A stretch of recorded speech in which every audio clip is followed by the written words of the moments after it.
Hello students, my name is Vikas Tawar and today I am going to explain lesson number 4 class 10th NCERT first flight book from the diary of Annie Frank.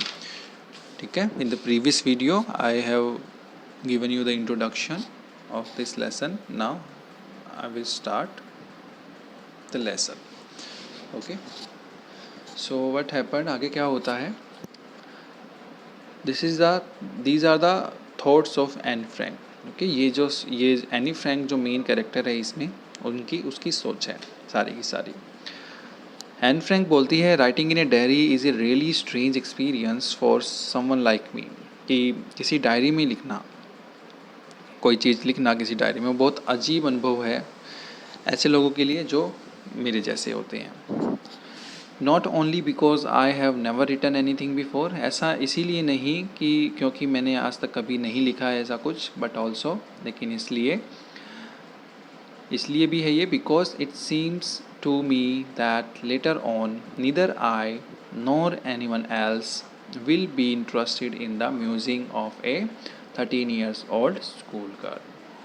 कि कोई भी इस बात पर यकीन नहीं करेगा. It seems to me that, मुझे ऐसा लगता है कि ना तो मैं और ना ही कोई और इस बात में रुचि लेगा कि एक 13 साल की जो लड़की है, एक स्कूल गर्ल है, उसकी सोच में कोई रुचि लेगा.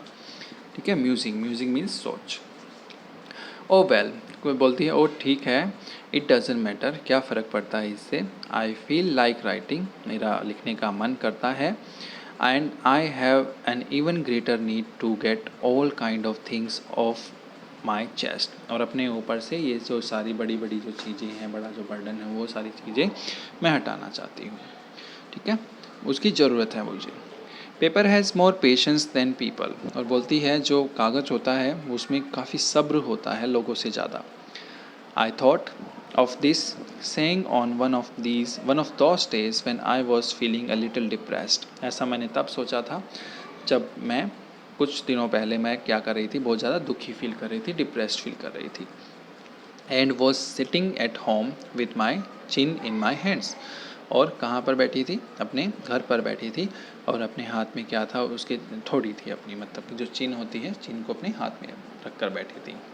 बोर्ड, काफ़ी दुखी, काफ़ी बोर्ड थी, एकदम नीरस थी. एंड लिस्टलेस, और लिस्टलेस होता है विद नो एनर्जी और इंटरेस्ट, मतलब बिना किसी एनर्जी के, बिना किसी इंटरेस्ट के वो बैठी हुई थी वहाँ पर. Wondering whether to stay in और गो आउट, और शी वॉज थिंकिंग के कभी कि उसको बाहर जाना है या अंदर रहना है, वो भी ये सोच रही थी. I finally stayed where I was brooding, और उसने कहा कि मैं फिर अंत में कहाँ पर रही, जहाँ पर वो पहले थी. ब्रूडिंग होता है थिंक डीपली अनहैप्पी, मतलब कि अनहैप्पीली सोचना कोई चीज़. ठीक है, that is called brooding. Yes, paper does have more patience, और कहती है हाँ, जो कागज़ होते हैं वो ज़्यादा सब्र होता है, उनमें पेशेंस होता है. And since I am not planning to let anyone else read this stiff backed notebook grandly referred to as a diary. और वो ये बोलती हैं एन फ्रैंक कि हाँ, वो किसी को भी ये चीज़ पढ़ने नहीं देगी, ऐसा कोई उसका प्लान नहीं है, क्योंकि उसका ऐसा कोई प्लान नहीं है कि वो इन चीज़ों को पढ़ने दे किसी को. दिस स्टिफ बैक नोटबुक मतलब हार्ड कवर जो नोटबुक होती है, मतलब कि जो उसका कवर काफ़ी हार्ड होता है, मतलब डायरी जो होती है normally grandly refer to as a diary, जिसको हम क्या बोलते हैं, एक डायरी बोलते हैं. Unless I should ever find a real friend, तब तक जब तक मेरे को कोई अच्छा दोस्त नहीं मिल जाता है, मिल जाना चाहिए, मतलब वो तब तक किसी को नहीं पढ़ने देगी इस डायरी को. It probably won't make a bit of difference, इससे क्या होता है, उससे कुछ फ़र्क नहीं पड़ता. Now I am back to the point that prompt me to keep a diary in the first place. फिर कहती है कि अब मैं वापस अपने पॉइंट पर आ गई हूँ, जिसने मुझे उकसाया था. प्रॉम्प्टेड मतलब उकसाया कि मैं एक डायरी रखूँ अपनी पहले प्लेस पर, मतलब कि फर्स्ट प्लेस पर उसकी डायरी आएगी, मतलब फ्रेंड से पहले diary. I don't have a friend, बोलती है मेरे पास कोई फ्रेंड नहीं है, कोई मित्र नहीं है.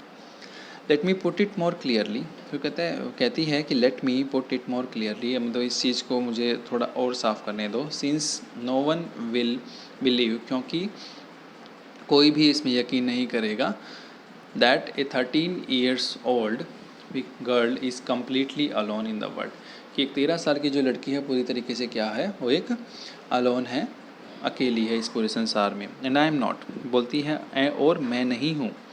आई हैव लविंग फ्रेंड्स, मेरे पेरेंट्स, मेरे पास प्यारे माता पिता हैं। And a 16 years old sister, एक 16 साल की एक मेरी बहन है। And there are about 30 people I can call friend, और कम से कम कितने 30 लोग हैं उसके पास ऐसे जिनको वो दोस्त बुला सकती है। आई हैव ए फैमिली, मेरा एक परिवार भी है। लविंग आंट्स, उसकी प्यारी चाची बुआ आंट्स हैं। एंड ए गुड होम, और एक अच्छा घर भी है उसके पास। No on the surface, no on the surface I seem to have everything, मतलब फिर बोलती है कि ऊपर से तो उसके पास ऐसा लगता है कि सब कुछ है, except my one true friend, सिवाय उसके एक सच्चे मित्र के। All I think about when I am with friends is having a good time, वो क्या सोचती है, वो ये सोचती है कि वो अपने दोस्तों के साथ हो और एक अच्छा टाइम बिताए, अच्छा समय बिताए। I can't bring myself to talk about anything, मतलब कि वो अपने आप को ऐसे कोई भी चीज़ बोलने के लिए नहीं कह सकती, but ordinary everyday things, but लेकिन सामान्य चीज़ों को वो बात कर सकती है, बोल सकती है। We don't seem to be able to get any closer, अब वो बोलती है जो फ्रेंड्स थे उनके, कि हम एक दूसरे के साथ क्या करते थे कि कभी भी हम क्लोज़ नहीं आए, ज़्यादा बात नहीं की हमने। And that is the problem, और यही एक बहुत बड़ी मुश्किल थी। Maybe it's my fault that we don't confide, शायद ये मेरी ही गलती थी कि हम एक दूसरे के साथ कन्फाइड नहीं कर पाए। कन्फाइड मतलब टेल पर्सनल थिंग्स, अपनी अपनी पर्सनल चीज़ें बताना। In each other, in any case, और किसी भी तरीके से। That's just how things are, और ऐसे ही चीज़ें चलती हैं। एंड अनफॉर्चुनेटली, और दुर्भाग्यपूर्वक, they are not liable to change, और वो क्या थी, उनको बदला नहीं जा सकता। ठीक है, मतलब कि वो जिम्मेदार नहीं थी बदलने के लिए चीज़ों को। This is why I have started the diary, इसीलिए मैंने क्या किया, डायरी लिखना शुरू किया था। To enhance the image of this long awaited friend in my imagination, I don't want to jot down the fact in this diary the way most people would do. अब वो बोलती है कि मैं डायरी में जल्दी जल्दी नहीं लिखना चाहती थी। जॉट डाउन मतलब जल्दी जल्दी लिखना, जल्दी जल्दी नहीं लिखना चाहती थी। क्यों? क्योंकि वो अपने जो फ्रेंड्स था, जो इमेजिनरी फ्रेंड था जो वो उसको क्या करना चाहती थी, एनहेंस करना चाहती थी। ठीक है, और ज़्यादा क्लियर करना चाहती थी अपनी लाइफ में। But I want the diary to be my friend, लेकिन मैं डायरी को अपना दोस्त बनाना चाहती थी। And I am going to call this friend Kitty, और मैं इसको क्या बोलना चाहूँगी, किटी बोलना चाहूँगी। ओके, सो आज हम इतना ही करेंगे। ठीक है, I will explain the rest of the lesson in the next video. I hope you will have understood. Thank you so much.